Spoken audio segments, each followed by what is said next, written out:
kita bersyukur sekali dari kalangan kaum muslimin ini kita mendapatkan bimbingan dari Allah Ta'ala, mendapatkan bimbingan dari sunnah Nabi besar Muhammad SAW agar menjaga keutuhan rumah tangga. Nah, bagaimana mewaspadai, menjaga, membentengi rumah tangga kita? Nomor satu, tidak ada tali kekang yang terkuat untuk menundukkan keburukan kecuali taqwa dan muraqabatullah.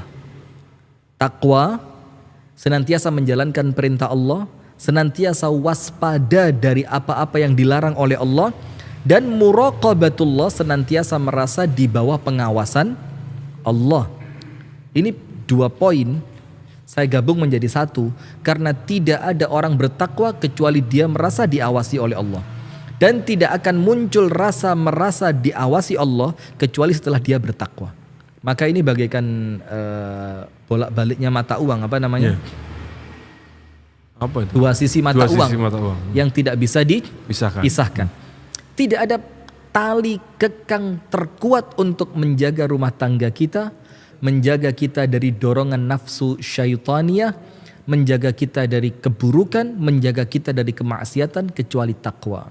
Maka untuk membentengi rumah tangga kita dari keburukan harus dibangun ketakwaan kepada Allah dengan sempurna. Dan jangan khawatir, ketika takwa itu terbentuk dengan baik, maka tentu dorongan-dorongan untuk melakukan kemaksiatan bukan berarti hilang 100%. Tapi Allah akan munculkan power, kekuatan untuk kita bisa melawannya. Kan begitu? Nah, kemudian perasaan bahwa Allah Maha melihat. Maka dibilang begini oleh para ulama. Apabila engkau tidak meyakini bahwa Allah melihatmu, maka keimananmu bermasalah. Jadi kalau kita ini nggak yakin dipandang oleh Allah gitu ya, Allah nggak tahu lah. Kita nggak yakin dipandang oleh Allah. Fa'alam bi annallaha yara. Ketahuilah, Allah senantiasa melihat. Kalau antum meyakini Allah tidak melihat, maka keimanan ada yang salah. Tapi ketika antum yakin Allah melihat, tapi dalam keadaan antum tetap bermaksiat, maka mana mungkin antum menjadikan pandangan Allah adalah pandangan yang paling hina di antara pandangan yang lain. Dilihat manusia malu, ketahuan jamaah malu, ketahuan orang tua malu, ketahuan keluarga istri malu. Terus kenapa antum tidak malu ketika di hadapan Allah Ta'ala? Ya Allah. Nah, maka pemirsa yang dirahmati oleh Allah, takwa dan muraqabatullah ini tidak bisa terbangun dengan satu orang, satu sisi. Harus terbangun dari 2 belah pihak. Siapa? Antara suami dan istri. Saling ta'awun, tolong menolong untuk menjaga rumah tangganya dengan takwa dan muraqabatullah. Nah, maka dengan itu kita semuanya tahu dalil-dalil tentang keutamaan takwa kan? Wa may yattaqillaha yaj'al lahu makhraja. Allah kasih jalan keluar, termasuk masalah rumah tangga, Allah kasih jalan keluarnya apabila Anda takwa. Wa yarzuqhu min haitsu la yahtasib. Allah kasih rezeki yang tidak disangka, bahkan termasuk makna rezeki itu perasaan cukup dengan istrinya. Merasa puas dengan pasangannya, itu rezeki bukan? Rezeki. Wa may yattaqillaha yaj'al lahu min amrihi yusra, dan semua urusan yang dia hadapi oleh Allah dibikin mudah. Nah, ini Ustaz yang juga perlu kita mungkin ingatkan juga kepada kita semua ya. Iya. Bahwa orang seringkali ketika berdoa tuh Ustaz, yang enggak pernah ketinggalan tuh Ustaz, itu doa pengen kaya Ustaz. Cukupkan aku rezekiku, perbanyak ini ya, soalnya aku mau bersedekah, maksudnya ya bagus. Cuma itu yang nggak pernah ketinggalan, tapi yang sering ketinggalan itu mendoakan keluarga-keluarganya. Kan jarang orang berdoa, aku ya Allah aku ingin harmonis. Betul. Itu kan sering terlupa gitu loh. Ini pengingat ya, pengingat untuk kita semua. Jadi kita ini kadang-kadang mintanya kepada Allah itu kalau kita bandingkan antara permintaan dunia dan akhirat, itu jauh porsinya lebih banyak kita minta dunia. Sehat, panjang umur, kaya raya, kerjaan lancar, utang lunas, Kok nampaknya dunia terus, padahal Allah kasih kita dunia itu cukup bahkan lebih. Sementara akhirat yang belum Allah jamin, kenapa tidak minta? Termasuk seperti yang Al-Akh Abu Shanum sampaikan, kenapa kita nggak doain keluarga kita? Kita doain istri kita, kita doakan suami kita doakan orang tua kita, mertua kita, kakak kita, ipar kita. Kenapa luput dari doa kita? Padahal doa bidzahril ghaib, apa bidzahril ghaib itu? Ketika yang didoakan itu tidak tahu kalau dia didoakan, itu mustajab. Kemudian di atas kepala ini ada malaikat yang mengatakan Allahumma amin walaka bimithl. Ya Allah, kabulkan doanya dan berikan untuknya yang semisal dengan apa yang dia minta untuk saudaranya. Nah, maka itu poin pertama. Jadi ingat, bagaimana membentengi rumah tangga kita, tidak ada cara lain kecuali dengan takwa dan merasa diawasi oleh Allah Subhanahu wa ta'ala. Alam ya'lam bi annallaha yara. Tidakkah mereka tahu bahwasannya Allah senantiasa mengawasinya? Maka kita mohon maaf sekali kepada Allah, kita mohon ampun, kita beristighfar ya. Maka salah satu doa kita itu apa? Allahumma la taj'alni 'indan nasi kabiran wa 'indaka saghira. Ya Allah, jangan engkau jadikan kami di mata manusia itu besar, tapi di matamu kami kecil ya Allah. Itu kita minta ampun kepada Allah, dan kita minta sama Allah agar senantiasa Allah tutup. Dan kemaksiatan kita yang tersembunyi oleh Allah senantiasa diampuni dan diselamatkan dari pandangan manusia. Amin ya rabbal alamin. Poin kedua, untuk menjaga rumah tangga kita adalah senantiasa memenuhi kebutuhan baik biologis ataupun kebutuhan non biologis dari pasangan kita. Maka dikatakan apabila suamimu pulang ke rumah, maka jaga 3 perkara. Ini untuk memenuhi kebutuhan pasangan. Nomor 1, jaga matanya. Jangan sampai dia memandang darimu kecuali yang menyenangkan. Iya enggak? Ya.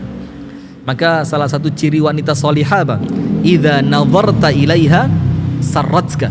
Apabila engkau pandang, engkau senang dengan memandangnya. Dan manusiawi lah, kita senang ngelihat perempuan jelek apa cantik? Cantik, Ustaz. Bersih apa kotor? Putih apa? Enggak. Ini urusan kulit bahaya. Khawatir nanti rasis. Kira rasis ya. Tapi kan secara naluri ya. Kita innallaha jamilun yuhibbul jamal. Allah itu maha indah dan Allah senantiasa senang dengan yang indah-indah. Bahkan sekelas Nabi Muhammad berhias untuk istrinya. Berhias. Apa dalilnya? Ketika ditanyakan apa amalan pertama Nabi Muhammad ketika masuk ke rumahmu wahai ibunda Aisyah? Apa jawabannya? Amalan pertama Nabi Muhammad ketika beliau masuk ke rumahku dengan siwak, membersihkan giginya. Bahkan kita ceritakan Abdullah bin Mas'ud itu punya semacam kendi di luar rumahnya untuk supaya ketika dia masuk ke dalam rumah tubuhnya sudah bersih dari debu. Untuk menyenangkan siapa? Istrinya. Nah, maka untuk para istri dan tentu harus adil ya, para suami juga. Jaga suamimu di 3 hal ini. Jaga matanya. Jangan sampai dia melihat darimu kecuali kebaikan, sesuatu yang menyenangkan. Dan ini akan tentu salah satu bentuk membentengi rumah tangga dari munculnya siapa? Orang ketiga. Yang kedua, jaga perutnya. Apa yang dimaksud dengan jaga perutnya ini? Jaga jangan sampai dia lapar. Bahkan disebutkan dalam salah satu kisah salaf, seorang suami setelah menikah dengan istrinya mengatakan, La taqrabannani. Jangan dulu kamu mendekati aku. Ceritakan sama aku apa yang bikin kamu ridho supaya aku lakukan. Ceritakan kepadaku apa yang bikin kamu marah supaya aku tinggalkan. Dan ceritakan kepadaku apa makanan kesukaanmu, aku akan berlatih untuk memasaknya. Coba jaga perutnya. Yang ketiga, jaga waktu istirahatnya. Coba, siapa di antara kita yang enak-enaknya tidur dalam keadaan posisi fisik sedang capek, Kemudian kita tidur, ternyata anak-anak rame. Waduh, ini biasa kalau laki-laki yang kurang bisa mengontrol emosi, itu akan bisa menjadi masalah besar. Iya. Dia akan mencari ketenangan, tapi ternyata ketenangan itu tidak dia dapatkan di rumahnya. Nah, maka poin kedua, pemirsa yang dirahmati oleh Allah Subhanahu wa taala, adalah senantiasa memenuhi kewajiban Anda yang itu merupakan hak pasangan. Bahkan dalam bahasa yang sering kita ulang-ulang, membangun komunikasi yang positif. Iya. Tanya, kamu senengnya kalau di rumah aku pakai baju apa sih? Terus suami juga tanya, kamu senengnya kalau aku pulang ke rumah, itu aku harus ngapain sih? Supaya kebutuhan-kebutuhan dasar manusia, butuh diperhatikan, butuh disayangi, butuh kemudian dianggap penting, itu penting sekali loh. Iya. Jadi dianggap penting. Artinya ngomong aja, karena salah satu kebutuhan dasar manusia itu ketika dia dianggap penting di rumah itu. Istri dianggap penting keberadaannya, suami dianggap penting keberadaannya, karena boleh jadi munculnya orang ketiga ini karena orang ketiga itu begitu menganggap penting pasangan Anda. Wah. Ada masalah yang ditelepon pasangan Anda. Ya. Dia butuh masukan, dia minta masukan ke pasangan Anda. Dia lagi bahagia, dia berbagi kebahagiaannya dengan pasangan Anda. Jadi orang ini betul-betul dianggap penting. Dan orang mana yang gak senang dianggap penting? Minimal di rumah tangga kita, keberadaan kita itu dianggap apa? Penting. Nah, maka poin kedua, senantiasa penuhi kebutuhan-kebutuhan itu. Bagaimana memenuhinya? Ya tentu dengan pertanyaan. Sampai kemudian seorang istri itu menganggap keberadaan suaminya begitu penting. Aku kalau kamu datang, udah urusan kerjaan di luar itu nomor 2, kamu nomor 1. Loh coba, kalau kamu datang, udahlah, saya nggak mau kemana-mana, handphone saya matiin karena kamu jauh lebih penting dibanding handphone saya. Coba, apa dalilnya? Rasulullah menceritakan tentang wanita penghuni surga kan, al-a'udu ala zaujiha, yang senantiasa mendekat kepada suaminya, yang senantiasa butuh kepada suaminya, yang senantiasa menempel dengan suaminya. Apa artinya? Dia menganggap keberadaan suami itu sesuatu yang sangat berarti. Kemudian yang ketiga, poin pertama, takwa dan muraqabah, merasa diawasi oleh Allah. Poin kedua, penuhi hak-hak pasangan Anda. Bagaimana caranya? Dengan banyak berkomunikasi. Bahkan sampai pun Nabi besar Muhammad antum baca. Enggak.